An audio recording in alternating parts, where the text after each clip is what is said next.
Watoto zaidi ya 20 wamejitokeza katika kliniki ya mchezo wa riadha iliyoendeshwa na chama cha riadha mkoa wa Dar es Salaam, huku mwitikio ukionekana kuwa mkubwa kwa watoto na vijana wakubwa waliofika kwenye uwanja wa Benjamin Mkapa.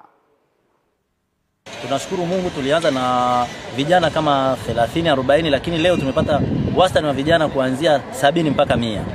Ina maana kila siku zinavyozidi kwenda mbele tayari watu wanavutiwa na vijana wamependa, na hii tulishasema kuwa ni endelevu wala haina mwisho.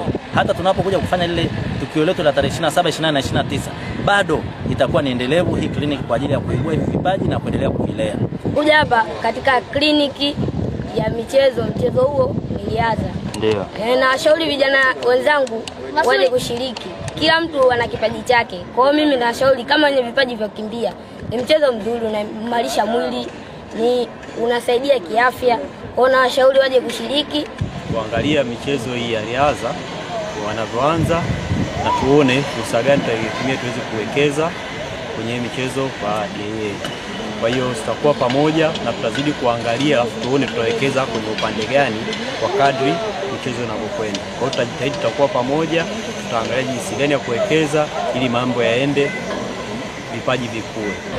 Mwitikio ulikuwa mzuri sababu wamejitokeza, wamekuwa wengi na wamefanya mazoezi, na bado kuna wengine wameshinda sababu tu ya usafiri, lakini wengi nadhani ya msidia watakuwa wengi zaidi ya hawa.